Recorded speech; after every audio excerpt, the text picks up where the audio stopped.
Welcome back, folks. You're, of course, watching Cape Rugby TV. Nice to have you along. We carry on talking about what's happening in the world of club rugby. And, of course, as you know, not much activity happening at the moment. But nevertheless, our sports administrators behind the scenes remain busy. They've been, in fact, busy in new fashions for the past 18 months, finding creative ways to keep their members busy, and we've been speaking to obviously a number of the clubs, and of course you will remember just a few weeks ago, in fact, the clubs did manage to have a couple of friendly fixtures and went through the various phases of training. Moegamat Stuurman is the president of Caledonian Roses. He's been on the show with us a couple of times, and of course, well, not a couple of times, many times. Moegamat, how are things there with you?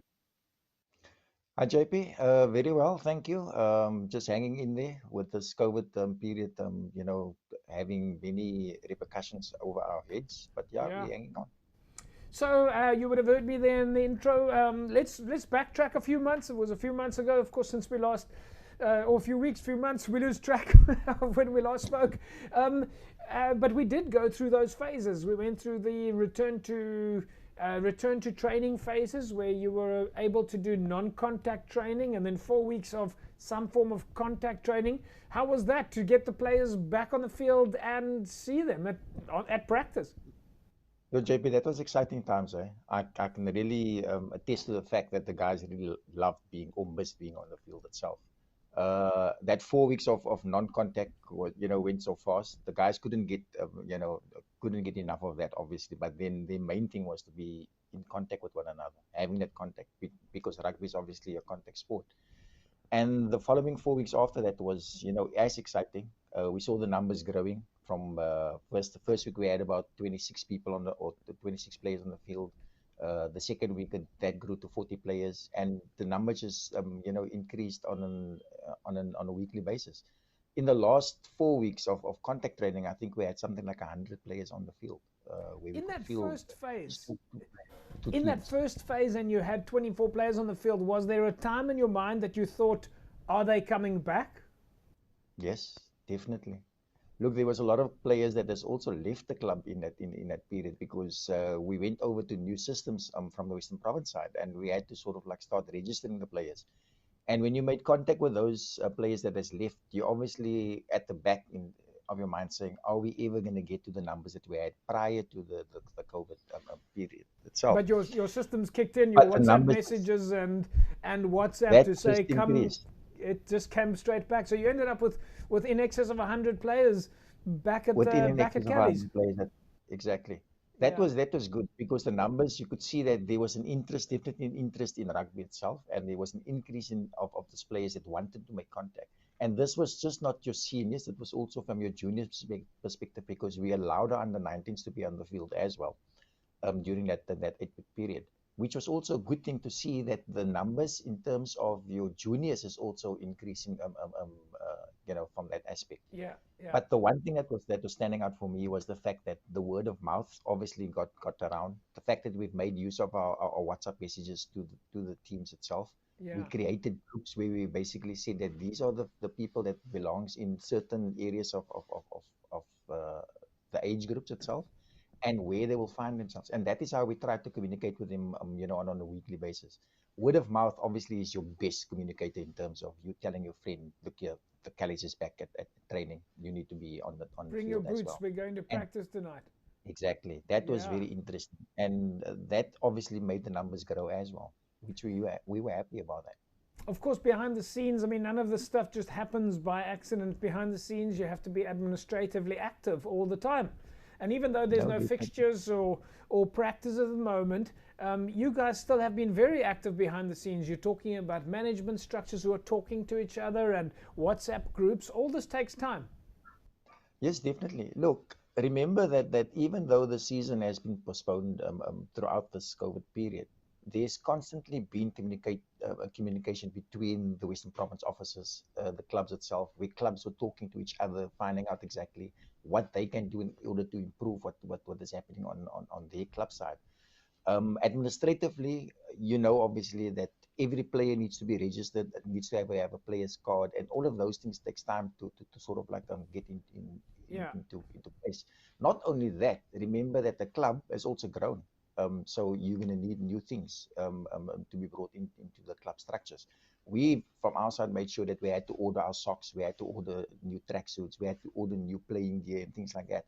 Not only does it take money out of the club, but it's something that keeps the administrative guys active, making sure that we are prepared for when the season is open, that we are, on par with where the other clubs is. So you've got a lot of Obviously, coordinating to do, Cali's, checking yes, different, how many definitely. sizes you need and how many different Look, types of. that obviously Yeah, that administratively takes a lot of time. yeah, yeah. To get the right sizes. I mean, we as a club are struggling in order to make sure that we at least make sure that the guys look, like the rugby players. Back in the day, our coaches used to tell us, Yeah. it's all good and well that you can play rugby, but if you don't look like a rugby player, then people don't see you as a rugby player, because you need to be coordinated, and that's what we're trying to do. Make sure that everything and every facet of playing rugby is, administratively, that is correct, by having Yes. your player cards, by having your jerseys, by having your So a socks. lot of And admin. players need to, that all forms part of discipline on the field as well, and that's how people start respecting you as well. So it's Mohammed, important. give us a rundown of the friendly fixtures. We know at the time when there were friendlies, that must have been very exciting for the players to actually play a game. Look, our first game we played against Violets, RFC, which is out in the Kenwan area, Yeah, and Chucky Road, yeah. you can see the excitement on that day. I mean, never before have we been tested so much in terms of making sure that everything is prepared in terms of the COVID protocols that needed to be in place. And the guys were really excited. I mean, on the day itself, I think we were about close to 110 players on the Wow, field, and we could only play two teams. We only had the second team and that's the right. first team playing. That's right. So the one good thing that we decided between the two clubs was that we're going to use the rolling subs, because everybody obviously wanted to be on the field. But also the nightmare that came with that was that we had to make sure that everybody is COVID, that we followed the proper protocols in terms of the Yeah, COVID regulations. yeah. So everybody that was not playing had to be, separated from one another. They had to wear their mask when they were not playing. Those kind of things. The club itself had to so obviously make sure that they have, the scanning tools that would scan the temperature of Yeah. the players, sanitizers that needed to be in place. I think the Friday morning, myself and Jay Jaffa still went out and we went to go buy sachets of water, because everybody couldn't drink out of the same bottle. We had to go and buy sachets of water that we've never done ever before. How did the players feel about their first games in terms of the fact that they were passing the ball around, actual rugby, playing rugby? Look, it was tough. It was tough because they could see where the levels of fitness was as well. Right. The second team went down, the first team went down as well. But the experience and the game time that they got, on the day, that is Yes. something that you can't take away from the guys, obviously, because not only haven't they played rugby for almost a year and a half, this was the first time that they were making contact with another team, with opposition. Yeah. And that obviously, as a rugby player, is important, that you have to have that contact. New people are obviously introduced. You obviously don't have the players that you would have played with, over the last 2 years, because new faces are brought into the game. And that is also exciting times, because now you're forging new relationships with people as well, which is a good thing. And I think the players was very excited. The Yeah. rugby on the day, for them, everybody has that winning mentality, but it doesn't go about the winning. And you were Yeah, able to it just only stand on the side of the about field standing inside and the field and actually having a rugby that you haven't had having for a the rugby, last year and a which half. is ultimately the thing And that we that's do. important. Muhammad, let's Exactly. leave it at that.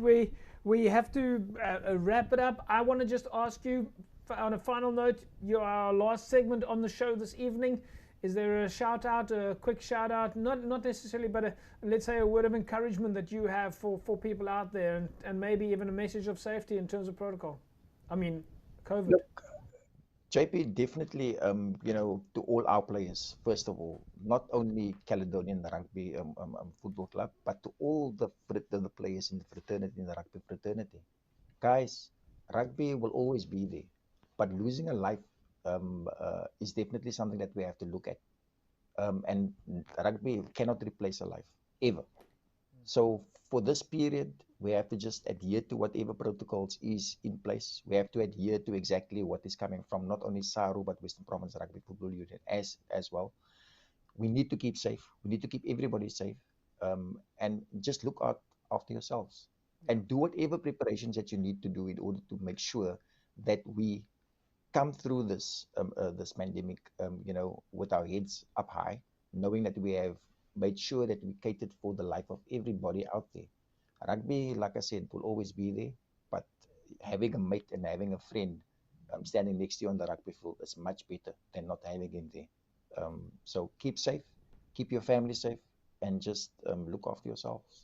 Thanks, Moegamat. There we go, folks. Moegamat Stuurman, the president of Caledonian Roses. And yes, well, I'm sure everybody's missing, if we just think about it now, simply missing the ability to have training. We look forward to see what announcements come in.